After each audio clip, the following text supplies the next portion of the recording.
नमस्कार दोस्तों, आप देख रहे हैं बीएमडी न्यूज़ और आज हमारे साथ हैं जनपद कासगंज की ब्लॉक गैंडवारा की ग्राम पंचायत धर्मपुर से प्रधान जी भाई नैम सिंह कश्यप जी। और आज इनसे पूछेंगे ग्राम पंचायत धर्मपुर के विकास कार्यों के बारे में। भाई प्रधान जी, आपके कार्यकाल को लगभग 5 वर्ष से व्यतीत होने जा रही हैं जी। आने वाला चुनाव भी बिल्कुल नज़दीक है। आपसे जानना चाहेंगे कि इन 5 वर्ष के कार्यकाल में भाई नैम सिंह कश्यप जी द्वारा ऐसे क्या क्या कार्य हैं जो ग्राम पंचायत धर्मपुर में कराए गए और जो धरातल पर दिखाई देते हों, जिन्हें आप बता सकें कि ये मेरे कार्यकाल में और मेरे द्वारा कराए गए हैं। जी, मेरे इस 5 वर्ष के व्यक्ति वर्ष में मैंने सारे गांव में इंटरलॉकिंग सीसी व पंचायत भवन, सामुदायिक शौचालय और जो पात्र व्यक्ति हैं उनके लिए मैंने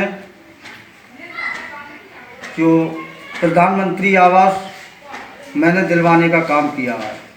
प्रधान जी, जैसे कि आपने कहा कि प्रधानमंत्री आवास आपने दिलवाने का काम किया है, बहुत अच्छी बात है।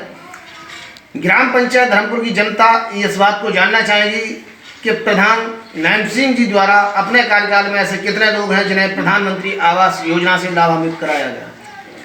मैंने करीब 10 लोगों को मैंने लगभग 10 लोगों को मैंने प्रधानमंत्री आवास दिलवाए हैं और शौचालय करीब 200 पौने 200 के लगभग मैं इस पंचवर्षीय में बनवा चुका हूँ। और काफ़ी मैंने विधवा व वृद्धा विकलांग पेंशनें भी बनवाई हैं। और जो मेरे गांव के जो पात्र व्यक्ति हैं, जो शौचालय के पात्र हैं, उनकी सूची मैंने शासन के लिए भेज दी है। और जो आवासहीन हैं, उनकी भी सूची मैंने लगभग 60-70 लोगों की सूची मैंने भेज दी है। और काफ़ी इंटरलॉकिंग है। और जैसे मुख्यमंत्री सामूहिक विवाह मैंने करीब 10-15 लड़कियों के जो गरीब परिवार से ही उनकी शादी कराई है। बहुत ही अच्छी बात है प्रधान जी, आपने बताया कि गरीब कन्याओं की आपने मुख्यमंत्री सामूहिक विवाह योजना के तहत आपने शादियां भी कराई। और कहना चाहिए, मैं गांव में घूम रहा था, मैंने 2-4 बुजुर्ग माताओं से पूछा भी था, माँ आपको पेंशन मिलती है या नहीं मिलती है, तो उन्होंने भी बताया कि हाँ बेटा मुझे पेंशन मिलती है। बहुत ही अच्छी बात है। बट प्रधान जी, मैं ये जानना चाहूँगा कि आपकी ग्राम पंचायत धर्मपुर में ऐसे बहुत से लोग हैं जो सुलभ शौचालय को लेकर बोल रहे हैं कि प्रधान जी ने सुलभ शौचालय तो मुहैया कराए, बट अभी कुछ लोग ऐसे रह गए हैं जिन्हें सुलभ शौचालय नहीं मिल पाए। उन लोगों की मैंने करीब मैं बोल रहा हूँ कि करीब 63 या 70 लोगों की मैंने सूची लगभग मैंने पहुँचा दी है। उनका हो सकता है पैसा जल्दी में आ जाएगा। उन्हें जैसे ही पैसा आ जाएगा उनके खाते में ट्रांसफ़र करके और उनके शौचालय बनवा दिए जाएंगे। प्रधान जी, अभी 6 महीने पहले आपको मालूम होगा एक कोरोना नाम की महामारी जो अभी भी चल रही है, जिस टाइम ये आई थी उस टाइम प्रधानमंत्री, मुख्यमंत्री, शासन, प्रशासन सभी की तरफ से गाइडलाइन जारी की गई थी सुरक्षा व्यवस्था को लेकर, उसके बचाव को लेकर। उस समय आपने ये देखा था कि जो व्यक्ति जो बेरोजगार हमारे गांव से महानगरों की तरफ गए थे रोजगार की खातिर और वहाँ जो रोजगार ले रहे थे, उस कोरोना महामारी के कार्यकाल में रोजगार बिल्कुल ठप हो गए, कारखाने बंद हो गए, फैक्ट्रियां बंद हो गई, यहाँ तक कि शासन को यातायात के साधन भी रोकने पड़े थे। आपको मालूम होगा ट्रेनें भी रोक दी गई, बसें भी रोक दी गई। लोग इतने भयभीत हो चुके थे कि वो पैदल ही अपने गांव की तरफ पलायन करने लगे थे और सैकड़ों मील दूरी चलकर वो अपने गांव में आए थे। उस समय में लोग बेरोजगारी से इस कदर जूझ रहे थे जिसकी हकीकत बताने के लिए मेरे पास शब्द भी कम है। और आपको तो सब यथार्थ मालूम है, आप एक ज़मीन से जुड़े हुए नेता हैं, अपनी ग्राम पंचायत से जनता द्वारा चुने हुए एक प्रतिनिधि हैं और आपका ये दूसरा कार्यकाल है, लगभग 10 वर्ष आपको व्यतीत होने जा रही हैं। उस समय हमारे प्रधानमंत्री माननीय नरेंद्र मोदी जी ने एक आदेश जारी किया था समस्त ग्राम प्रधानों के लिए कि जो भी महानगरों से कहना चाहिए अप्रवासी मजदूर अपने अपने गांव पहुंच रहे हैं, उन सभी बेरोजगारों को गांव में ही रोजगार मुहैया कराया जाए। प्रधान जी, मैं जानना चाहूँगा आपकी ग्राम पंचायत में ऐसे कितने लोग थे जो महानगरों से गांव की तरफ आए और आपने उन्हें रोजगार मुहैया कराया? मेरे ग्राम पंचायत धर्मपुर के जो प्रवासी मजदूर बाहर से बाहर गए थे और जिसको कोरोना महामारी में जब जो है शासन द्वारा वापस घर पे किए गए तो करीब करीब मेरे गांव के 100 से 150 तक लगभग लोग थे और उनको मैंने रोजगार दिया मनरेगा के तहत जी।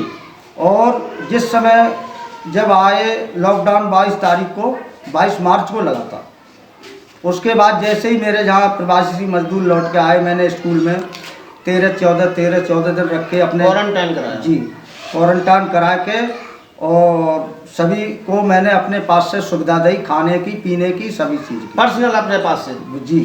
और मैंने जो भी उस समय में और भी गरीब मेरे गांव के थे, मैंने अपने घर से खुद का निजी मैंने गेहूं और दाल चावल मैंने बांटे, आलू भी बांटे अपने घर से। जैसा कि प्रधान जी अभी बता रहे थे कि जिस समय अप्रवासी मजदूर गांव की तरफ वापस आए थे और गांव में जब आ चुके थे तो सभी लोगों को 14 दिनों के लिए उन्होंने अपने विद्यालय पर क्वारंटाइन कराया और जितने भी लोग थे उनको सभी को पर्सनल अपने घर से खाना पीना, यहाँ तक कि बता रहे हैं दवा की व्यवस्था अपनी पॉकेट से कराई। प्रधान जी, जानना चाहेंगे आपकी ग्राम पंचायत के कुछ लोग अभी ऐसे हैं जो मैं घूम रहा था, कह रहे थे कि इस पंचवर्षीय में शासन द्वारा जो भी पैसा विकास कार्य के लिए आया वो प्रधान जी ने सारा खा लिया और प्रधान जी ने कुछ नहीं कराया। क्या कहेंगे आप इस बारे में? वो लोग देखिए ऐसे हैं मेरे मीडिया बंधुओं कि वो ऐसे हैं कि जैसे वो खुद के जैसे दावेदार बने हुए हैं इलेक्शन के लिए, यानी चुनाव की अपनी तैयारी में लगे हैं। अगर वे मेरी बुराई नहीं करेंगे तो आगे जो है शासन कैसे बढ़ पाएंगे वो, इसीलिए मेरी बुराई करते हैं। और जो भी बुराई करने वाले हैं वो मेरे कार्य को एक लिखत द्वारा देखे, या तो वो 20,000 रुपये फीस जमा करे, है ना। अगर मेरा काम कार्य पूरा नहीं निकलता है तो उसके 20,000 रुपये उस पर जुर्माना होना चाहिए। अगर मेरा नहीं निकलता तो मेरे लिए जो भी सजा हो वो होना चाहिए। आपकी ग्राम पंचायत धर्मपुर में घूमने पर आपका 2 गांव लगते हैं, एक आपका ये है और एक गांव और है नगला ठकुरी करके। तो यहाँ घूमने पर ये मालूम पड़ा कि जो आपकी ग्राम पंचायत पर राशन डीलर हैं वो राशन में बहुत ही गड़बड़ झाला करते हैं, यूनिटें कम करके देते हैं, तौल में भी कमी करते हैं। आप जैसे एक सुलझाऊ प्रधान के होते हुए जो जनता आपको 10 वर्ष से लगातार प्रधान चुनती आ रही है और आपके होते हुए अगर राशन डीलर ऐसी गड़बड़ कर रहा है, इस बारे में आप क्या कहेंगे? इसमें जो हमारे गांव के ग्राम धर्मपुर के जो राशन डीलर राम भजन जो हैं वो एक दबंग टाइप के हैं, क्योंकि उनसे लोग गरीब हैं, लोग दब जाते हैं, उन्हें धमकी दे देते हैं। किसी का अंगूठा लगने पे भी मशीन में अंगूठा आ जाता है, फिर भी राशन उसे नहीं दिया जाता है, कहते हैं अंगूठा नहीं आया। क्यों? अनपढ़ लोग हैं। और कभी लेडीज गई उन्हें समझा के वापस कर देते हैं। और ना ही आज दिन तक मशीन में जो रोल पर्ची लगती है वो आज दिन तक पर्ची नहीं लगाई के लाभार्थी को ये मालूम पड़े कि मेरा कितना वजन है, मुझसे कितने पैसा लिए जा रहे हैं।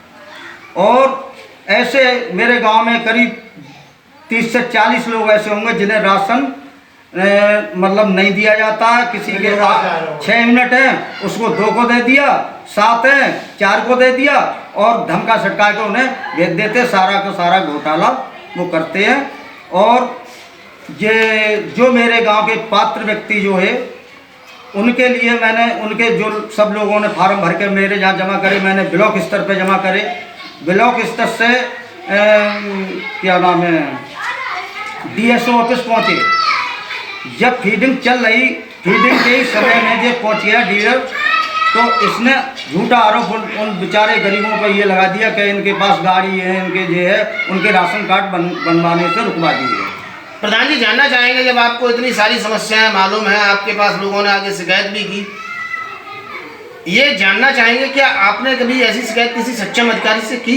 जी, मेरी शिकायत जिला आपूर्ति अधिकारी से भी वही है, मेरी शिकायत सप्लाई इंस्पेक्टर से भी वही है, मेरी शिकायत कंट्रोल रूम पर वही है, मेरी शिकायत STM महोदय पटियाली से भी हुई है। लेकिन कार्रवाई नहीं हुई? जी, वो तो उसने तो ये कह दिया, मैंने तो 1 लाख रुपए मैंने दे दिए, मेरे क्या बिगड़वा लेगा। और जब ऐसा ही फिर होगा तो मैं फिर राशन बेच के दे दूंगा, मेरा क्या बिगड़वा सकते हैं जी।